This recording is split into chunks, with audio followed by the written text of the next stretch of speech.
الحمد لله نحمده ونستعينه ونستغفره ونؤمن به ونتوكل عليه ونعوذ بالله من شرور أنفسنا ومن سيئات أعمالنا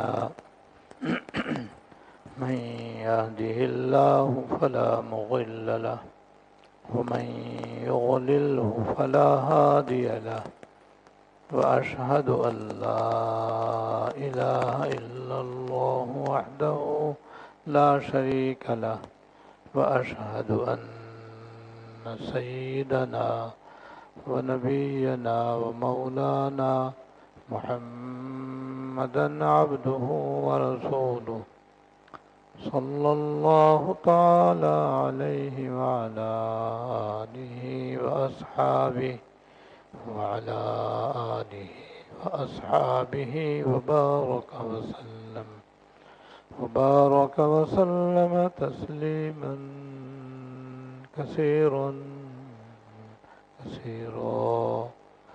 أما بعد فأعوذ بالله من الشيطان الرجيم بسم الله الرحمن الرحيم شهر رمضان الذي أنزل فيه القرآن هدى للناس وبينات من الهدى والفرقان صدق اللہ العظیم۔ میرے قابل احترام بزرگوں اور عزیزوں،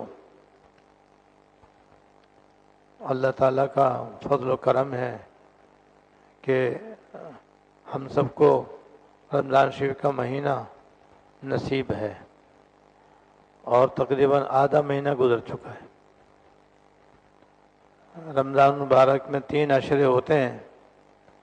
پہلا عشرہ اللہ تعالیٰ کی رحمتوں کی بارش کا عشرہ ہے، وہ گزر چکا ہے۔ دوسرا عشرہ اللہ تعالیٰ کی مغفرتوں کی بارش کا ہے، وہ چل رہا ہے۔ اور آخری عشرہ اور تیسرا عشرہ دوزخ سے آزادی کا عشرہ ہے، وہ عن قریب شروع ہونے والا ہے۔ ایسا بابرکت مہینہ، ایسی برکتوں اور رحمتوں والا مہینہ آیا اور دیکھتے دیکھتے آدھا گزر بھی گیا۔ یہ ایسے ہی باقی آدھا بھی گزر جائے گا۔ بس کامیاب وہ بندہ ہے اور کامیاب وہ بندی ہے جو اس سے فیضیاب ہو جائے، جو اس سے فائدہ اٹھا لے۔ لہذا رمضان مبارک کے آخری عشرے میں چونکہ مسنون اعتکاف بھی ہوتا ہے، تو اس میں اگر اللہ تعالیٰ نے مجھے بیٹھنے کی توفیق عطا فرمائی تو پھر آپ سے عید کے بعد انشاءاللہ ملاقات ہوگی۔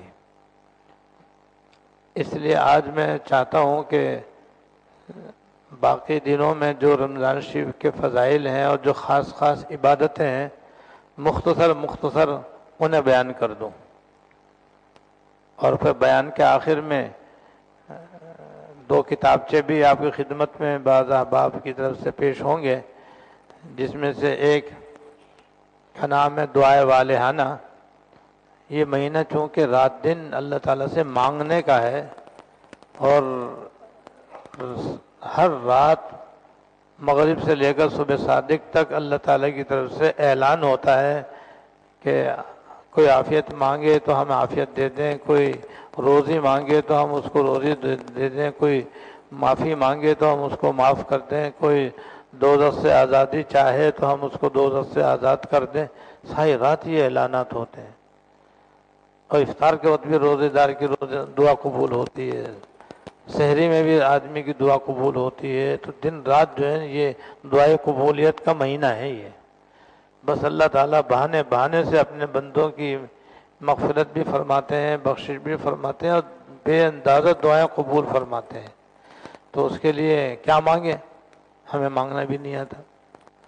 قربان جائے سرکار دو عالم صلی اللہ علیہ وسلم پر کہ آپ نے ہمارے لیے ایسی ایسی دعائیں مانگ دی ہیں کہ آپ سے بڑھ کر کوئی دعا مانگنے والا بھی نہیں ہو سکتا۔ ہمیں دعا مانگنی نہیں آتی، حضور سے بڑھ کر کوئی دعا مانگنا جانتا نہیں، تو آپ نے جو دعائیں مانگی ہیں ان کا اردو میں ترجمہ کر دیا گیا ہے تاکہ ہم وہ ترجمہ ہی اللہ تعالیٰ سے مانگ لیں، تو اس کا نام ہے دعائے والہانہ۔ تو افطار میں بھی آپ اس کتابچے کو مانگیں، سحری میں بھی مانگیں، رات دن جس وقت موقع ملے کتابچہ لے کے بیٹھ جائیں اور مانگنا شروع کر دیں، دن رات مانگتے ہی رہیں۔ بس یہ پورا مہینہ مانگنے کا ہے۔ ہم فقیر ہیں اور اللہ تعالیٰ دینے والے ہیں، اور ان کی عطا کبھی ختم ہونے والی نہیں ہے۔ تو دعا بھی ایک خاص عمل ہے رمضان شریف کا، تو یہ کتابچہ بھی آپ کو دیا جائے گا انشاءاللہ۔ اور رمضان شریف کا جو آخری دن ہے وہ پورے مہینے کا نچوڑ ہے، اور جتنے بھی فضائل ہیں سب اپنی انتہا کو آخر میں پہنچ جائیں گے، جیسے کہ میں ابھی انشاءاللہ عرض کروں گا۔ تو ایک کتابچہ اور ہے، اس کا نام ہے رمضان شریف کا آخری دن اور جہنم کا تذکرہ، کیونکہ اس مہینے میں خاص طور سے اللہ تعالیٰ ہزاروں لاکھوں بندوں کو دوزخ سے آزاد کرتے ہیں، ہم اللہ تعالیٰ ان میں ہمیں بھی شامل فرما دیں۔ تو جہنم کیسی بری جگہ ہے اس کا اس میں تھوڑا سا بیان ہے، تاکہ ہمیں اندازہ ہو کہ جہنم سے ہم کیوں اللہ تعالیٰ کی پناہ مانگتے ہیں اور کیوں ہم اللہ تعالیٰ سے دعا کرتے ہیں کہ اللہ ہمیں دوزخ سے بچانا۔ تو جہنم ایسی بری جگہ ہے، اس کا عذاب جو حدیث میں آیا ہے وہ اس میں بتایا گیا ہے، تو وہ کتابچہ بھی انشاءاللہ دیا جائے گا۔ تو مختصر میں جو باقی ایام میں عبادتیں ہیں ان کا خلاصہ ذکر کرنا چاہتا ہوں تاکہ ایک تعارف ہو جائے، اور ہم اللہ کرے کہ باقی دنوں کی دل و جان سے قدر کریں اور اس سے پورا فائدہ اٹھانے کی کوشش کریں۔ اللہ تعالیٰ توفیق عطا فرمائے۔ تو ایک تو رمضان شریف کی ایک فضیلت میں سنا دوں پہلے۔ رمضان شریف کی فضیلت کے بارے میں ایک روایت ہے حضرت عباس رضی اللہ تعالیٰ عنہ سے، حضرت عبداللہ ابن عباس رضی اللہ تعالیٰ عنہ سے مروی ہے کہ رمضان شریف کا چاند نظر آنے پر حضور نے ارشاد فرمایا کہ جنت شروع سال سے آخر سال تک سجائی جاتی ہے، اور جب رمضان شریف کا مہینہ شروع ہوتا ہے تو اس کے سارے دروازے کھول دیے جاتے ہیں، اور کوئی دروازہ بھی رمضان شریف کا آخری دن آنے تک بند نہیں ہوتا ہے۔ دن رات 24 گھنٹے آسمانوں کے دروازے کھلے رہتے ہیں، جنت کے دروازے کھلے رہتے ہیں، جنت اللہ تعالیٰ رمضان شریف میں دینے کے لیے کھول دیتے ہیں، اور خود جنت اللہ تعالیٰ سے درخواست کرتی ہے کہ یا اللہ اس رمضان شریف کے مہینے میں کچھ بندوں کو عبادت کی توفیق دے کر میرے اندر رہنے کے قابل بنا دیجیے، رہنے کے لائق بنا دیجیے۔ اور جنت کے حوریں بھی اللہ تعالیٰ سے درخواست کرتے ہیں کہ یا اللہ اس مہینے میں اپنے بندوں میں سے کچھ بندے ہمارے شوہر مقرر کر دیجیے۔ اس کے بعد پھر جب رمضان شریف کا مہینہ شروع ہوتا ہے اور کوئی اللہ کی رضا کے لیے صحیح روزہ رکھتا ہے تو ہر رات اس کی اللہ تعالیٰ 100 حوروں سے نکاح کر دیتے ہیں۔ روزانہ ہر رات روزے دار کی اللہ تعالیٰ 100 حوروں سے شادی کر دیتے ہیں۔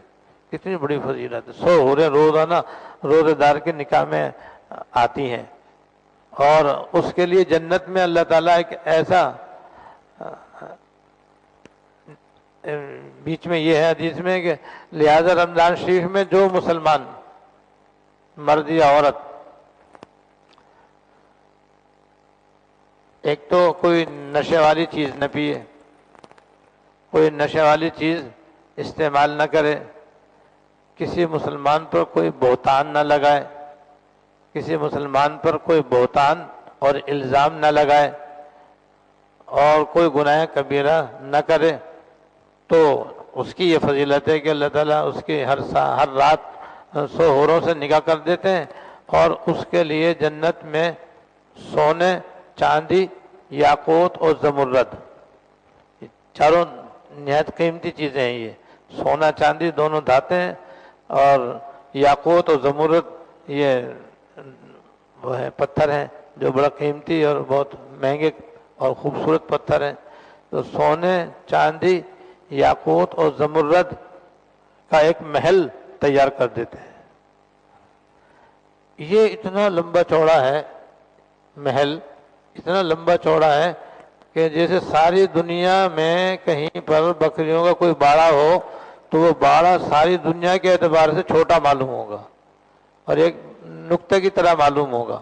ساری دنیا کی لمبائی چوڑائی کے اعتبار سے اگر دنیا میں کہیں بکریوں کا کوئی باڑہ ہو تو اس باڑہ جو ہوگا وہ پوری دنیا کی لمبائی چوڑائی کے اعتبار سے بہت ہی چھوٹا سا معلوم ہوگا، جسے کہنا چاہیے ایک نقطہ معلوم ہوگا۔ یہ ساری دنیا اٹھا کر کے اس سونے چاندی یاقوت اور زمرد کے محل میں رکھ دو تو ایک نقطے کے برابر ہوگی۔ اس سے اندازہ کرو کہ وہ محل کتنا عظیم الشان ہوگا، کتنا وسیع و عریض ہوگا، کتنا لمبا چوڑا ہوگا کہ ساری دنیا جس کے اندر ہم لوگ آباد ہیں، ہم اس کے صرف چوتھے حصے پہ آباد ہیں۔ بس زمین کے 4 حصے ہیں، ایک حصے پہ ساری آبادی ہے، باقی 3 حصے سمندر کی تہہ میں وہاں پہ پانی ہے، ایک حصہ خشک ہے، اس پر ساری دنیا آباد ہے، جس کو ہم ساری دنیا کہتے ہیں۔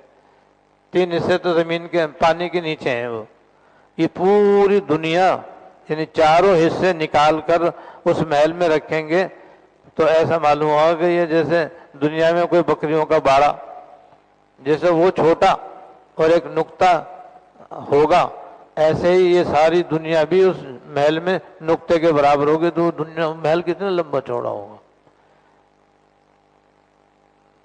تو یہ ثواب عظیم ہے رمضان شریف کا، جو رمضان کے بعد پھر کبھی نہیں مل سکتا۔ بس یہ فضیلت رمضان میں ہی مل سکتی ہے کہ جو آدمی رمضان شریف میں روزہ بھی رکھے، تراویح بھی پڑھے اور کسی پر بہتان بھی نہ لگائے، کسی پر کوئی الزام بھی نہ لگائے اور کوئی نشے والی چیز بھی استعمال نہ کرے اور کوئی دوسرا گناہ کبیرہ بھی نہ کرے، اگر غلطی ہو جائے تو فوراً توبہ بھی کر لے، تو اللہ تعالیٰ ایک تو 100 حوریں اس کے نکاح میں دیں گے اور ایک محل اتنا لمبا چوڑا اس کے لیے جنت میں تیار کر دیں گے۔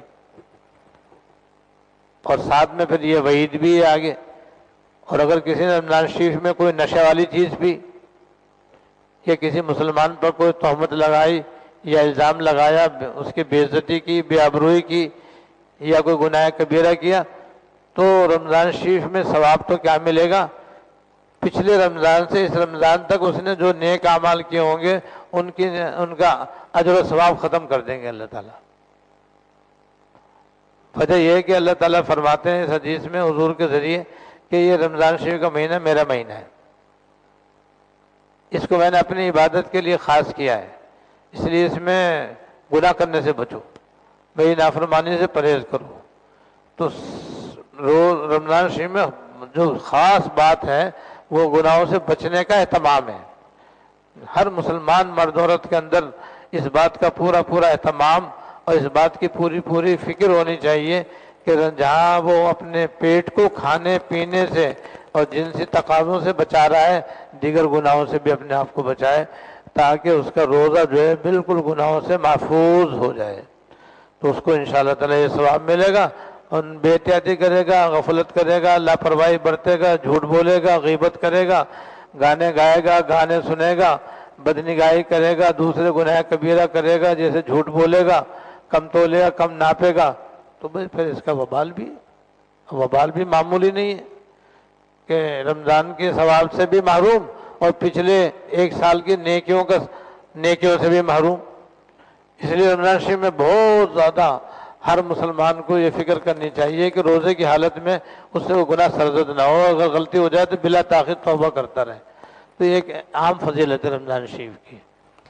رمضان شریف کے آخری عشرے میں 3 عبادتیں خاص ہیں، ایک شب قدر، ایک اعتکاف اور ایک عید کے رات کی عبادت، شب عید کی عبادت۔ یہ 3 خاص عبادتیں ہیں۔ تو اعتکاف کی فضیلت پہلی تو بات یہ کہ رمضان شریف کے آخری عشرے میں 10 دن کا اعتکاف مسنون ہے، یعنی حضور صلی اللہ علیہ وسلم کی سنت ہے۔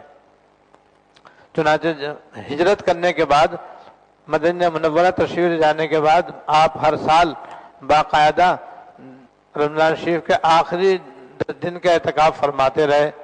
ایک مرتبہ کسی عذر کی وجہ سے اعتکاف رہ گیا تھا تو اگلے سال آپ نے 20 دن کا اعتکاف فرمایا، لیکن آپ نے اہتمام کے ساتھ اعتکاف فرمایا، اس لیے اعتکاف کرنا مسنون ہے۔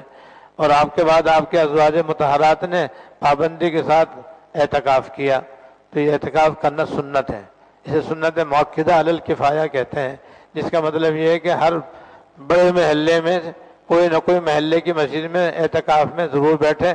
اگر ایک بھی آدمی بیٹھ جائے گا سب کی طرف سے سنت ادا ہو جائے گی، کوئی بھی نہیں بیٹھے گا سارے گنہگار ہوں گے سنت چھوڑنے کی وجہ سے، سنت چھوڑنے کا سب کو گناہ ہوگا۔ تو اس کا ثواب یہ ہے کہ 10 دن کے اعتکاف کرنے والے کو 2 حج اور 2 عمرے کے برابر ثواب ملتا ہے، 2 حج اور 2 عمرہ کرنے کے برابر اللہ تعالیٰ ثواب عطا فرماتے ہیں۔ تو آج کل آپ دیکھ لو، ایک حج کتنا مہنگا ہے اور ایک عمرہ بھی کتنا مہنگا ہے اور کتنا پر مشقت ہے۔ یہاں تو مسجد میں بیٹھنا شاہی اعتکاف ہے، یہ تو کہ بھائی کھاؤ پیو اور سو جاؤ پھر عبادت کرو۔ اچھا، یہاں مسجد اعتکاف میں سونے میں بھی اعتکاف کا ثواب ملتا ہے۔ اب اور فضیلت میں آپ کو بتلاتا ہوں، تو یہ تو شاہی عبادت ہے، یہ تو اللہ کے دربار میں پڑے ہوئے ہیں اور بس وہ کھا رہے ہیں پی رہے ہیں سو رہے ہیں اور اللہ اللہ کر رہے ہیں، بس دن رات عبادت میں لگے ہوئے ہیں، نہ لینا نہ دینا، اور پھر مفت میں 2 حج 2 عمرے کا ثواب، اور جو اس کے علاوہ دوسری عبادت ہے اس کا ثواب الگ۔ چاہے دوسری حدیث میں یہ ہے کہ جو 10 دن کا اعتکاف کرتا ہے تو ایک تو معتکف تمام گناہوں سے محفوظ رہتا ہے، یعنی وہ گناہ جو مسجد سے باہر ہو رہے ہیں مسجد میں ہونے کی وجہ سے آدمی ان سے محفوظ رہتا ہے، اور اس کو تمام نیکیوں کے کرنے کے برابر ثواب ملتا ہے۔ یعنی معتکف ایسا ہوتا ہے جیسے سارے نیک کام کر رہا ہو، یعنی معتکف کو مسجد میں رہتے ہوئے ان تمام نیک اعمال کا بھی اجر و ثواب ملتا ہے جو مسجد سے باہر ہوتے ہیں۔ مسجد سے باہر تعلیم بھی ہو رہی ہے، تبلیغ بھی ہو رہی ہے، نماز جنازہ بھی ہو رہی ہے، جہاد بھی ہو رہا ہے، اور بے شمار نیک کام ہیں جو مسجد سے باہر ہوتے ہیں، جس کی وجہ سے معتکف باہر نہیں جا سکتا۔ معتکف ان کا ثواب بھی حاصل کرتا ہے اور اس کا نام اعمال میں وہ ثواب بھی لکھا جاتا ہے۔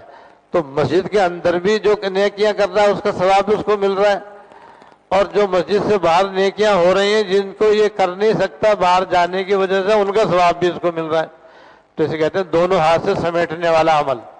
تو معتکف دونوں ہاتھ سے نیکیاں سمیٹتا ہے، اجر و ثواب کو حاصل کرتا ہے کہ اندر بھی نیکیاں کر رہا ہے اور ثواب حاصل کر رہا ہے، اور جو نیکیاں باہر ہو رہی ہیں جہاں یہ کرنے کے لیے نہیں جا سکتا وہ بھی ثواب اس کو مل رہا ہے۔ چنانچہ ہر سال سب لوگ دیکھتے ہیں کہ جب نماز جنازہ ہوتی ہے تو اعلان ہوتا ہے کہ معتکف مسجد کے اندر رہیں، باقی لوگ جا کر کے نماز جنازہ پڑھیں۔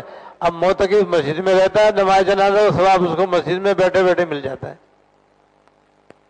اور کتنے لوگ حج کرنے جا رہے ہیں اور کتنے لوگ اب تو عمرہ کرنے جا رہے ہیں، ان عمرہ کرنے والوں کا ثواب معتکف کو مسجد میں ملتا رہتا ہے۔ اور کیا چاہیے بھائی، اتنا بڑا ثواب ہے اس کا۔ اور اعتکاف کرنے کا 1 دن کا ثواب بتلاتا ہوں آپ کو۔ 1 دن کے ثواب یہ ہے کہ اللہ تعالیٰ اعتکاف کرنے والے کو دوزخ سے اتنا دور کر دیتے ہیں کہ اس کے اور جہنم کے درمیان 3 خندقیں حائل فرما دیتے ہیں۔ معتکف کو دوزخ سے اتنا دور کر دیتے ہیں کہ درمیان میں 3 خندقیں آ جائیں، اور ہر خندق اتنی جیسے مشرق سے مغرب تک، شمال سے جنوب تک، ایک خندق اتنی بڑی ہے جیسے مشرق سے مغرب تک کا فاصلہ ہے، جتنا فاصلہ یہ اس کے برابر ایک خندق۔ ایسی 3 خندقیں اللہ تعالیٰ معتکف کے اور جہنم کے درمیان حائل کر دیتے ہیں، جس کا مطلب یہ ہے کہ 1 دن کے اعتکاف ہی سے معتکف دوزخ سے باہر ہو جاتا ہے اور بری ہو جاتا ہے، اور اتنا دور ہو جاتا ہے جیسے کہ مسجد کے جیسے کہ جہنم میں اور اس کے درمیان 3 خندوں کے برابر اللہ تعالیٰ فاصلہ کر دیتے ہیں، یعنی اسے بالکل جہنم سے دور اور بہت دور کر دیتے ہیں اللہ تعالیٰ۔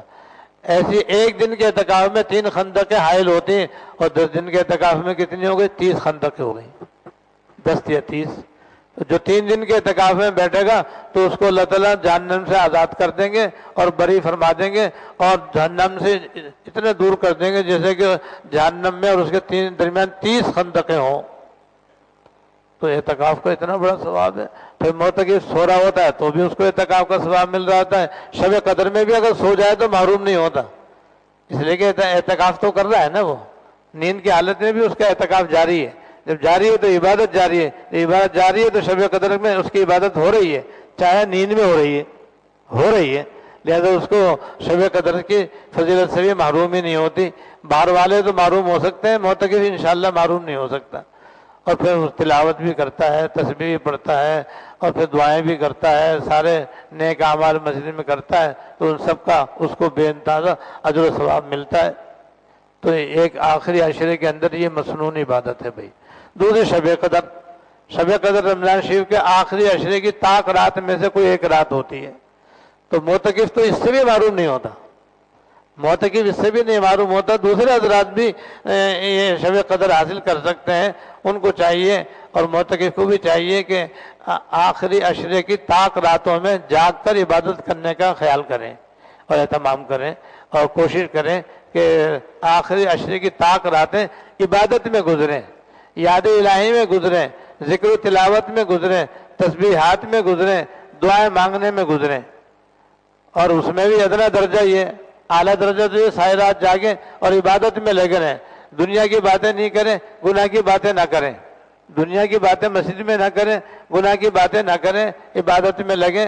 جب تھک جائیں تو سو جائیں. لہذا ادنا درجہ یہ ہے کہ مغرب کی نماز، عشاء کی نماز، فجر کی نماز جماعت سے پڑھیں، اور پھر مغرب سے عشاء تک تو کوشش کریں کہ 20 اوابین پڑھتے رہیں. اب عشاء تک اسی میں عشاء ہو جائے گی، اور پھر عشاء سے پہلے ہلکا پھلکا کھانا کھا کے پھر تراویح ہے، تراویح کے بعد پھر صلاۃ اللیل پڑھ لیں، اور اس کے بعد پھر مزید اور نفلیں پڑھ لیں، اور کچھ تسبیحات پڑھ لیں اور ذکر کر لیں. پھر اگر سونا چاہیں تھوڑی دیر کے لیے سو جائیں، پھر سحری میں اٹھ جائیں، سحری میں اٹھ کر کے پھر تہجد پڑھیں. آج کل 3 بجے اٹھنے میں 1 گھنٹہ آدمی کو آرام سے عبادت کا مل جاتا ہے. 3 بجے سے لے کر 4 بجے تک، 4 بجے کے بعد اپنے سحری کھا لیں، اور اس کے بعد بھی پھر وقت بچ جائے تو اس میں تسبیحات پڑھیں، اور یہ کتاب سے جو آپ کو دیا جائے گا اس کو مانگیں اللہ تعالیٰ سے گر گرا کر کے. بھائی اتنا کریں گے تو جو اعتکاف میں نہیں ہیں ان کو بھی شب قدر کے فضائل مل جائیں گے انشاءاللہ تعالیٰ. اور معتکف تو اسی کام کے لیے مسجد میں آتا ہے، اور یہی کام اس کو وہاں کرنے ہوتے ہیں. لہذا معتکف تو انشاءاللہ تعالیٰ شب قدر سے بھی معروم نہیں ہوتا. اور شب قدر کی جو مشہور فضیلت ہے جس کو اللہ تعالیٰ نے خود قرآن شریف میں بیان فرمایا، وہ یہ ہے کہ جس کا میں لب لباب بتلا رہا ہوں کہ شب قدر کی عبادت 30,000 راتوں کی عبادت سے بھی بہتر ہے. ایک شب قدر کی عبادت کا اجر و ثواب 30,000 راتوں کی عبادت سے بھی زیادہ ہے. وجہ یہ کہ لیلۃ القدر خیر من الف شہر اللہ پاک نے فرمایا کہ شب قدر 1000 مہینوں کی عبادت سے بڑھ کر ہے. تو بھئی 1000 مہینے میں 30,000 راتیں ہوتی ہیں، تو کہاں 30,000 راتیں اور کہاں ایک رات خالی. کتنا بڑا انعام ہے یہ اللہ تعالیٰ کا.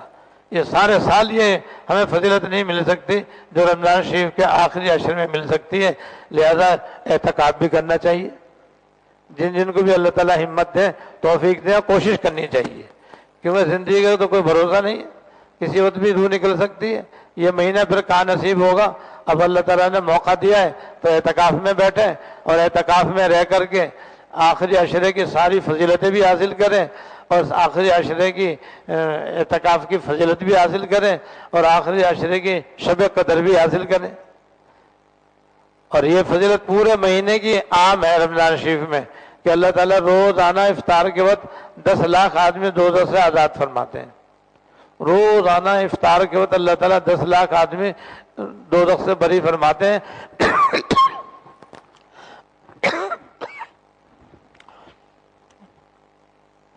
اور ہر رات میں اللہ تعالیٰ 6 لاکھ آدمی دوزخ سے آزاد فرماتے ہیں. جب آخری رات ہوگی تو پورے مہینے روزانہ افطار کے وقت 10 لاکھ کے اعتبار سے جو تعداد بنے گی جو 3 کروڑ بنتی ہے، اتنی تعداد میں اللہ تعالیٰ دوزخ سے آزاد فرمائیں گے. اور روزانہ 6 لاکھ آدمی جو رات کو اللہ تعالیٰ دوزخ سے آزاد فرماتے ہیں، یومیہ 6 لاکھ کے اعتبار سے جو تعداد بنے گی آخری رات میں، اس میں اتنی تعداد میں اللہ تعالیٰ دوزخ سے بری فرمائیں گے، اور وہ 1,80,00,000 بنتی ہے، تو 4,80,00,000 ہو گئے۔ یہ تو ضابطے کی بات ہے، ورنہ ان کی رحمت اس سے بھی زیادہ بڑھ کر ہے، بے شمار لوگوں کو۔ اور یہ تو ان لوگوں کی بخشش ہے جو بغیر مانگے بخشے جائیں گے، اور جو اللہ تعالیٰ سے دعا کریں گے کہ اللہ میں گنہگار ہوں، میں خطا کار ہوں، میں سیاکار ہوں، اپنی رحمت سے مجھے دوزخ سے بری فرما دے، تو ان کی طرف سے تو خود اعلان ہو ہی رہا ہے، ہر رات ان کی طرف سے یہ اعلان ہو رہا ہے کہ کوئی توبہ کرنے والا ہو تو ہم توبہ قبول کر لیں، کوئی دوزخ سے آزادی مانگنا ہو تو ہم اسے دوزخ سے آزاد کر دیں۔ تو بھائی جب ان کی طرف سے اعلان ہو رہا ہے تو ہم مانگیں گے تو ہمیں کیوں نہ ملے گا بھائی؟ تو مانگنے والوں کو تو بدرجہ اولا اللہ تعالیٰ دوزخ سے آزاد فرمائیں گے اور جنت الفردوس عطا فرمائیں گے۔ تو یہ پورا جو مہینہ باقی رہ گیا ہے بس جنت مانگنے کا ہے اور دوزخ سے بری ہونے کا ہے، اور جتنی بھلائیاں حضور صلی اللہ علیہ وسلم نے اللہ تعالیٰ سے مانگی ہیں ان کے مانگنے ہمیں ان کے مانگنے کا مہینہ ہے یہ۔ تو آخری جو فضیلت ہے وہ ہے شب عید کی، شب عید۔ تو شب عید جو ہے نا یہ ان مبارک راتوں میں سے ایک رات ہے جس میں جاگ کر کوئی عبادت کرے تو اس کے لیے جنت واجب ہو جاتی ہے، ضرور ہی اللہ تعالیٰ اپنے رحمت سے اس کو جنت الفردوس عطا فرمائیں گے۔ اب یہ بھی عید الفطر کی رات کہلاتی ہے، تو ساری فضیلتیں آخر میں جا کر جمع ہو جائیں گی۔ تو معتکف کو تو ان سے استفادہ کرنا بے حد ہی آسان، اور جو اعتکاف میں نہ ہو تو وہ بھی محروم نہیں ہو سکتا۔ بس یہ ہے کہ ہم لوگ قدر کریں، اور قدر یہی ہے کہ زیادہ سے زیادہ اپنے آپ کو عبادت میں لگائیں، طاعت میں لگائیں، نیک کاموں کے اندر لگائیں، اور گناہوں سے اپنے آپ کو بچانے کی کوشش کریں کہ ہماری آنکھیں بھی گناہ نہ کریں۔ آج کل سب سے بڑا فتنہ جو ہے موبائل کا غلط استعمال ہے۔ آج کل کا جو سب سے بڑا فتنہ ہے جس کے اندر مبتلا ہو کر گھر کے گھر تباہ ہو رہے ہیں، برباد ہو رہے ہیں، آنکھیں بھی زنا کر رہی ہیں، کان بھی زنا کر رہے ہیں، دماغ بھی زنا کر رہا ہے، دل بھی زنا کر رہا ہے، یہ موبائل کا غلط استعمال ہے، اور فضول استعمال بھی ہے۔ فضول استعمال بھی اس طرح ہے کہ جو آدمی بیٹھتا ہے بس تھوڑی دیر کے بعد بس وہ موبائل کھول کے ادھر ادھر کے گیم کھیلنا شروع کر دیتا ہے، اس کے اندر اپنے قیمتی اوقات کو ضائع کر رہا ہوتا ہے۔ بھئی یہ بہت بڑا فتنہ ہے، اس سے اپنے آپ کو بچائیں۔ یہ اللہ تعالیٰ کے بلا شبہ جائز استعمال ایک نعمت ہے کہ آدمی جہاں چاہے، جس وقت چاہے، جس سے چاہے آدمی رابطہ کر سکتا ہے، بس وہ رابطہ کرنے کے لیے اور ضروری بات کرنے کے لیے، ضروری معاملات طے کرنے کے لیے، بس اس کام کے لیے یہ جائز ہے، استعمال کریں، کوئی منع نہیں ہے۔ لیکن اس کو غلط استعمال کرنا جو کہ زیادہ تر آج کل عام ہو گیا ہے، اور اس کی وجہ سے آدمی فیس بک پہ بھی چلا جاتا ہے اور دوسری چیزوں میں مشغول ہو جاتا ہے، تو گناہ گناہ، فحش پروگرام، گانے باجے، ناچ گانا، بے حیائی، بے شرمی کی ساری باتیں بدرجہ اتم اس کے اندر پائی جاتی ہیں۔ اس سے اپنے آپ کو بچائیں۔ اس کے علاوہ ٹی وی استعمال کرنے سے، ٹی وی دیکھنے سے بھی اپنے آپ کو بچائیں، فضول مجلسوں سے اپنے آپ کو بچائیں، فضول کاموں سے اپنے آپ کو بچائیں، اور جو مشہور اور معروف گناہ ان سے اپنے آپ کو بچائیں۔ بس یہ اس کام میں بھئی ہمارے باقی 15 دن گزرنے چاہیے۔ اللہ تعالیٰ مجھے بھی اور آپ کو بھی توفیق عطا فرمائے۔ اب تشریف رکھیں، ابھی کتابچہ آپ کو تقسیم کیا جائے گا انشاءاللہ۔ ضرورت مند ہے، مستحق نہیں ہے، یہ ضرورت مند ہے، مستحق نہیں ہے، اس کو زکوٰۃ کی ایک پائی بھی دینا جائز نہیں ہے۔ اگر دیں گے تو زکوٰۃ نہیں ادا ہوگی۔ ضرورت مندوں کو زکوٰۃ نہیں دیں، اس کا خاص خیال رکھیں۔ مستحقین کو زکوٰۃ دیں۔ مستحق اسے کہتے ہیں جس کے پاس 1 لاکھ روپے بھی نہ ہو، نہ سونا ہے، نہ چاندی ہے، نہ نقد رقم ہے، نہ مال تجارت ہے، نہ گھر میں فالتو ساز و سامان ہے، اور اگر ہے تو 1 لاکھ سے کم ہے، یا بس 1 لاکھ تک ہے، کیونکہ 1 لاکھ سے 200 روپے اوپر نصاب ہے، تو 2 لاکھ جو ہے 1 لاکھ روپیہ جو ہے بقدر نصاب نہیں ہے، نصاب سے کم ہے یہ، اور وہ سید بھی نہیں ہے، یہ بھی ضروری ہے، اور وہ سید بھی نہیں ہے، ایسا آدمی مستحق ہوتا ہے، ایسے آدمی کو مستحق کہتے ہیں، ایسے آدمی کو زکوٰۃ دی جا سکتی ہے۔ لہذا اپنے معاشرے میں دیکھیں بھائی، اگر آپ کے محلے میں نہیں ہے، آپ کے پڑوس میں نہیں ہے، آپ کے خاندان برادری میں ایسے لوگ نہیں ہیں اور نہیں ہوں گے، اس لیے کہ 1 لاکھ کی کیا حیثیت ہے آج کل؟ ایک لاکھ 200 روپے یا 300 روپے ہر غریب سے غریب آدمی اپنے پاس جمع کر کے رکھتا ہے. اتنے پیسے کسی کے پاس ہو اور کچھ نہیں تو فالتو سامان ہر گھر میں بھرا ہوا ہے, اسٹور بھرا ہوا ہے, شوکیس بھرے ہوئے ہیں جہاں پر ایسے برتن اور ایسے سامان موجود ہے جو کہ شاذ و نادر استعمال میں آتا ہے, اسے فالتو سامان کہتے ہیں. اگر وہ بھی 1 لاکھ روپے اور 200 روپے کی مالیت کے برابر ہوگا وہ مستحق نہیں, اس کو زکوٰۃ دینا جائز نہیں. تو مستحق کو تلاش کریں. ایک بات تو یہ ضروری ہے. دوسرے, اس کو مالک بنا کر کے دیں, اس کے ہاتھ میں دیں, اسے قبضے میں دیں. اب ایک مریض ہے جو ایسے ہی مستحق ہے لیکن آپ نے اس کے ڈاکٹر کی فیس ادا کر دی, اس کے آپریشن کی فیس ادا کر دی یا اس کے اسپتال کا خرچہ ادا کر دیا, زکوٰۃ نہیں ادا ہوگی. زکوٰۃ نہیں ادا ہوگی اس طرح سے, اس لیے کہ آپ نے اس کو مریض کے ہاتھ میں تو کچھ بھی نہیں دیا. آپ کہیں گے وہ تو بے ہوش ہے, ہم اسے کیسے دیں؟ تو اس بے ہوش کا کوئی ابا بھی تو ہوگا, اس کی ماں بھی تو ہوگی, اس کا بیٹا بھی تو ہوگا, اس کا بھائی بھی تو ہوگا, کوئی اور مسلمان اس کا رشتہ دار بھی تو ہوگا. اگر وہ مستحق ہے تو آپ اس کو دے دو, بھائی ہم نے آپ کو ہدیہ دے دیا, آپ اپنی مہربانی کر کے اپنے مریض کا علاج کروا لو, آپ کو ثواب ملے گا. لو دیکھو اس طرح سے مسئلے کا حل نکل آیا. اس طرح سے کریں گے تو ہم نے مستحق کو زکوٰۃ دی ہے, اس نے اپنی مرضی سے اپنی خوشی سے اپنے مریض کا علاج کروا لیا, جائز ہے. لیکن دوسری بات یہ ہے کہ جو زکوٰۃ کا مستحق ہے اس کو آپ مالک بنا کر زکوٰۃ دیں. اگر اس کو مالک بنا کر کے نہیں زکوٰۃ دیں گے زکوٰۃ نہیں ادا ہوگی. جس کی مثال یہ کہ روڈوں پر کتنے ہزاروں آدمیوں کو کھانا کھلایا جاتا ہے, نہیں کھلایا جاتا, بیٹھ کر کے دسترخوان لگایا جاتا ہے اور وہاں پر غریبوں کو کھانا کھلایا جاتا ہے, وہ عموماً مستحق ہوتے ہیں. اس سے زکوٰۃ نہیں ادا ہوتی ہے. یہاں پہ پیسے جمع کرائیں گے تو زکوٰۃ نہیں ادا ہوگی, اس لیے کہ وہاں پہ جو کھانا کھلایا جا رہا ہے وہ دعوت کی طرح ہے. دعوت میں جو کھانا کھلایا جاتا ہے کھانے والا مالک نہیں ہوتا ہے, کھانے کی اجازت ہوتی ہے, گھر لے جانے کی اجازت نہیں ہوتی اس کی. ایسے یہ جو روڈوں پر کھانا کھا رہے ہیں تو یہ جو کھانا کھا رہے ہیں یہ ہیں تو غریب, لیکن ان کو مالک بنا کر کوئی نہیں دے رہا. بھائی یہ کہتے ہیں بیٹھ جاؤ کھانا کھا لو. کھانا کھلانا اور چیز ہے, مالک بنانا اور چیز ہے. مالک بناتے ہیں ہاتھ میں دینے کو, بھائی تم اپنے گھر لے جاؤ, چاہے یہاں کھاؤ چاہے اپنے گھر لے جاؤ.